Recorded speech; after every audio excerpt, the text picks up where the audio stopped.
예, 안녕하세요. 하나님의 말씀으로 매일매일 축복을 얻어 살아가는 순간입니다.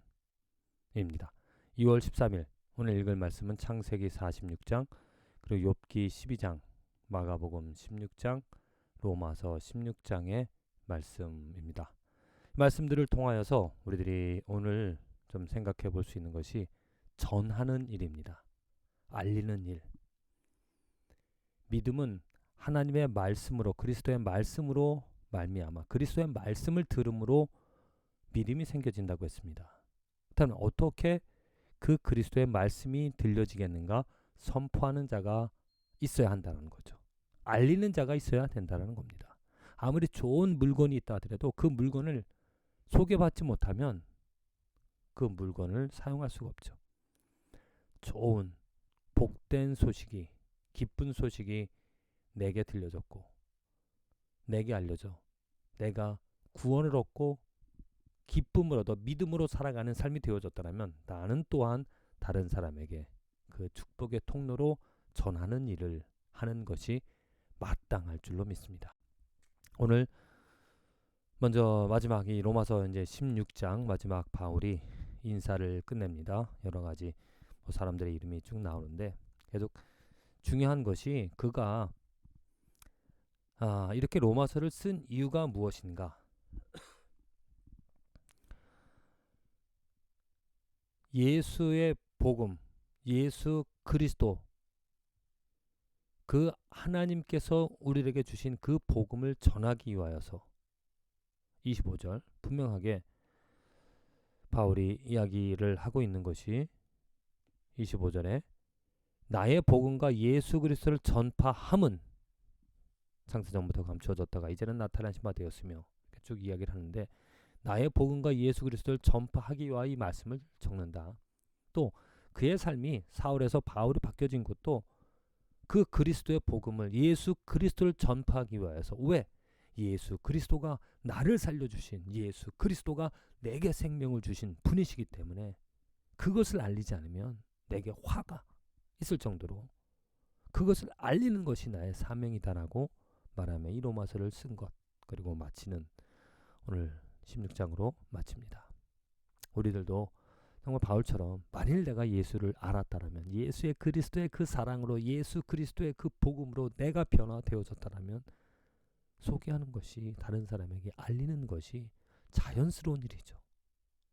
그것을 하고 싶어서 그 복음을 들으면 그 예수 그리스도를 알면 삶이 변화되어지니까 어둠에서 빛으로 헛됨에서 생명을 얻어 살아갈 수 있는 삶이 되어지니까 이렇게라도 매일매일 정말 하나님의 말씀을 나누고 싶어서 하나님의 말씀을 전하고 싶어서 열정을 가지고 살아가게 되어지는 우리들의 삶이 정말 축복된 삶이 되어지고 믿습니다. 자, 또 이제 마가복음 마지막 16장 예수님께서 부활하셔서 제자들에게 나타납니다. 그리고 마지막으로 똑같이 마태에서 끝난 것처럼 마지막으로 예수님께서 하시는 그 말씀이 마지막으로 나타나셔서 온 천하에 다니며 만민에게 복음을 전파하라. 이것입니다. 예수님께서 우리들에게 원하시는 것, 제자들에게 원하셨던 것은 만민에게 복음을 하나님의 기쁜 소식을 하나님이 행하신 일이 무엇인지를 하나님이 예수 그리스도를 통해 보여주신 예수 그리스도가 이루어 주신 일이 무엇인지를 그것을 전파하라.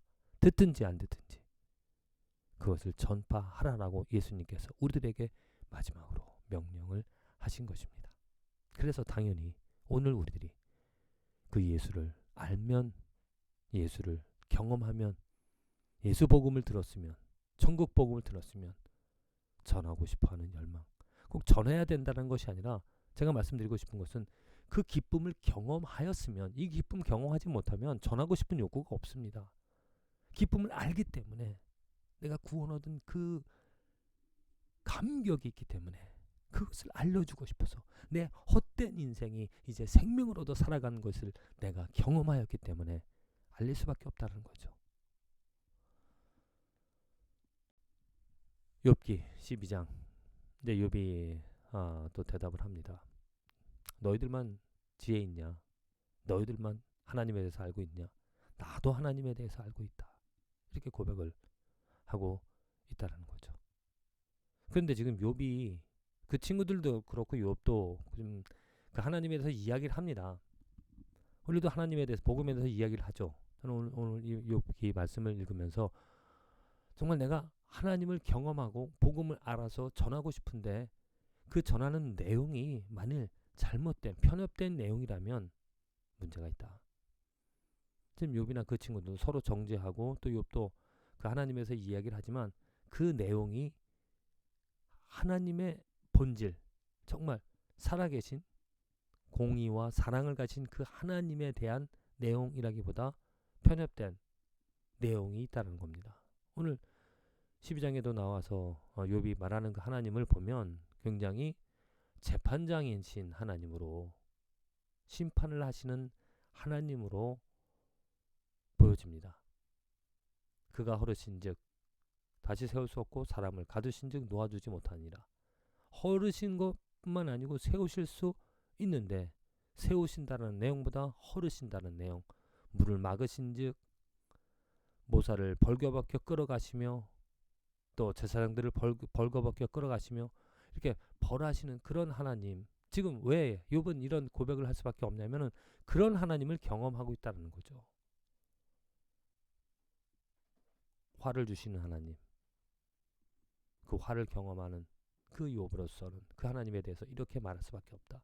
그래서 우리들이 주의해야 될 것은 하나님을 알리고 하나님을 전하는 것이 우리들의 사명인데 그 보다 더 우리들이 하나님을 더 잘 알아서 편협된 지식이 아니라 편협된 그 하나님이 아니라 정말 살아계신 그 원래의 하나님에 대해서 오해하지 않도록 전하는 그런 일들이 정말 우리에게 중요하다. 창세기 46장 이제 야곱이 요셉을 만납니다. 요셉이 그 야곱 아버지를 데리고 아버지를 모셔오고 이제 야곱이 일행이 애굽에 이르러서 그 요셉이 그들을 만나는 정말 그 만나는 과정 또 만나면서 고백하는 것이 하나님께서 행하셨다라는 것. 하나님이 지금 요셉에게 아니 또 야곱에게 나타나셔서 그 야곱에게 하시는 말씀이 하나님이 이르시되 나는 하나님이라 내 아버지 하나님이니 애굽으로 내려가기를 두려워하지 말라. 내가 거기서 너로 큰 민족을 이루게 하리라. 내가 너와 함께 애굽으로 내려가겠고 반드시 너를 인도하여 다시 올라올 것이며 요셉이 그의 손으로 내 눈을 감기리라 하셨더라. 이렇게 정말 야곱은 계시해 주시는 하나님 때문에 이제까지 살아왔고 또 지금도 그 두려운 땅 아직 그 요셉이 자기 아들인지는 모릅니다. 그럴 때 하나님께서 두려워 말라. 요셉을 이야기하시면서 내가 너로 큰 민족을 이루게 하고 다시 돌아오겠다. 이 약속을 알고 있기 때문에 약속을 받았기 때문에 야곱은 그 길을 미지의 길을 알 수 없는 길을 떠날 수 있었다는 겁니다.